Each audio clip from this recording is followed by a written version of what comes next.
Josh Dobbs has been named starter for the Minnesota Vikings, but for how long? In his Wednesday press conference, Kevin O'Connell announced that Josh Dobbs will, in fact, be the starter going into the Las Vegas game in Las Vegas. Now, obviously, this has been the talk of the entire bye week. Which direction do you Right. go at quarterback? Josh Dobbs started off hot, obviously, using his legs, using his mobility to kind of add a spark to the Vikings offense, and something that we kind of hadn't seen before. But Mhm, the last 2 weeks before the bye week against the Broncos and the Bears, it did kind of take a turn for the worse. I mean, 6 total turnovers, some pretty ugly throws included in those. So, I mean, I 100% would have understood if Kevin O'Connell would have decided to go a different direction. But I also understand this direction as well. I mean, we haven't got to see him with Justin Jefferson yet. right. Obviously, he does have more experience starting, and these are really critical, important games coming up. But I mean, I think it's only fair to say that the leash does need to be a little bit short for Josh Dobbs going forward, I think. Yeah, dude, 100%. And I was still on team Jaron Hall starting this game. I just think he's going to be fit better in KOC system. I do think, though, I am starting to lean towards that. If it wasn't Dobbs, I have a feeling that they would have went Nick Mullins over Hall, just because it sounds like Nick Mullins again will be coming in as QB2 in this game with Hall being the emergency quarterback, which I would rather see Dobbs than Nick Mullins, just because Nick Mullins is kind of a statue. We know exactly who Nick Mullins is for sure. And then at the very least, we do get the upside of Josh Dobbs' legs. And then not just that, I mean, going even a little bit deeper on that, I just think even with Jaron Hall in the preseason, Nick Mullins played with the twos the whole time. Jaron Hall played mostly with the threes. I wasn't really impressed what I saw with Nick Mullins throughout those preseason games. And I actually thought that Jaron Hall looked more impressive when he got his one shot against the two, playing with the twos instead of the threes in that last preseason game. So I don't know. I just don't think there's really anything for Nick Mullins for us. So I don't really want to see him play when you do have a guy like Hall on this team. And then especially, if you got a guy who does have some rare talent in Dobbs.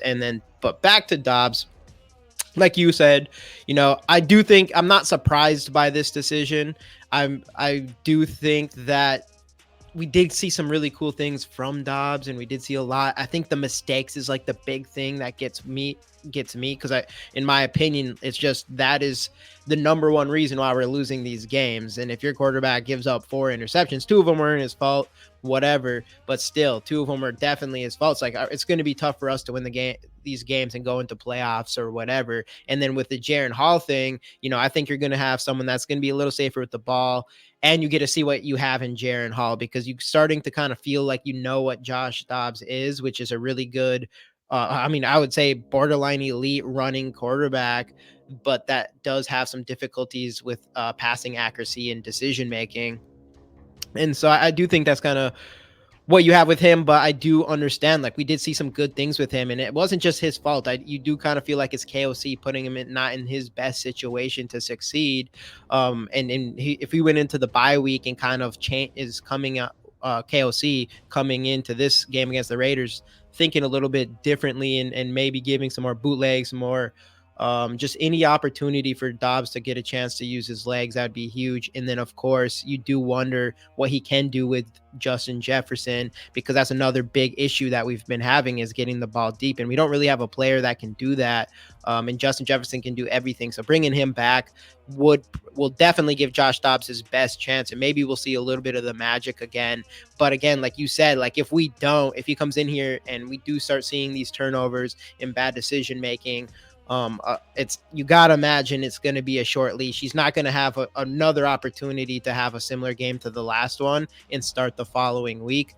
But if that is what happens, I do hope it's Jaron Hall next. But yeah, So it'll be interesting to see exactly how short this leash is going to be, right? Because if he comes out in the first half and Dobbs is awful, right? Let's say he throws 2 interceptions, maybe throws another interceptable ball, fumbles, whatever. If something happens to where he just does not look comfortable out there, like, is this a scenario where they pull the plug at halftime? Because against the Bears, Kevin O'Connell said he had thought about it. He had thought about putting Mullins in there after halftime. So I'm curious if the leash is going to be that short. So I don't know. It's gonna be really interesting to see. I mean, hopefully this whole thing can be kind of put to rest by Jaren Hall coming out and just playing some really good Or Josh Dobbs. Dobbs coming out and Yeah. just playing some really good football Right. in this game against the Raiders team that we should be able to beat. And you mentioned Kevin O'Connell, and I do, yeah. I mean, I think this definitely does come down to, because Kevin O'Connell in his press conference Wednesday also said, like, he took the time over the bye week. He sat down with Josh Dobbs. He watched over all the plays from the Bears game, Mhm. talked him through some things, gave him his input. So hopefully Kevin O'Connell, that those conversations helped, and B, did some soul searching and realized I need to specifically find ways to make Josh Dobbs more effective in this offense.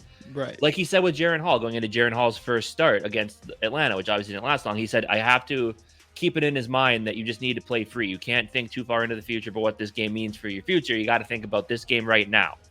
And that's what it comes down to with Kevin O'Connell and Josh Dobbs. Like, you got to put the past in the. You could almost say the same thing for Kevin O'Connell as well. Put the past in the past. Don't let it dictate the future. What you're going to do in the next game, but Mhm.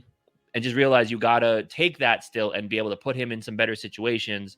Maybe even throw in some wrinkles for him specifically. And you had a whole week to Right. do that. Sit down with Wes Phillips and come up with that plan on offense. So really hopeful that Kevin O'Connell, again, as we all talked about last week, he was the second most talked about topic behind quarterback, was soul searching, being aggressive, being Right. creative on offense again, and Yep. figuring some Yep. things out in that way. So hopefully that's really what I hope this week, because that's the way that Josh Dobbs will be most effective. If Kevin O'Connell gets to him, lets him just has him just play free Right. and go out Right. there and just call a good game plan for him specifically. And I think everything's Mhm. gonna be fine. Justin Jefferson's coming back, so I really hope that's what Kevin O'Connell did. And I mean, obviously Josh Dobbs sounded like he put in some extra work on Monday, so Yep.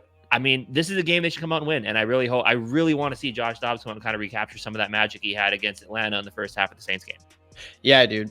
100%. And I'm rooting for it. I'm rooting for it. I mean, I'm kind of was leaning towards Jaren Hall, but that's just because going into those games, people did say, like, from like coming from the Cardinals and the Tennessee Titans and all that stuff, not just people saying, but even going back and watching his tape, you see some really good things out of him. But a lot of things is you do see the bad throws, the bad decision making, and then you do see the knack of making turnovers. And ever since he's been part of this team, I mean, we talked about it before going into the Bears game, like, you just feel like, pretty soon here, these guys are going to catch some of these intercepted passes. And that's what exactly happened in those Bears games.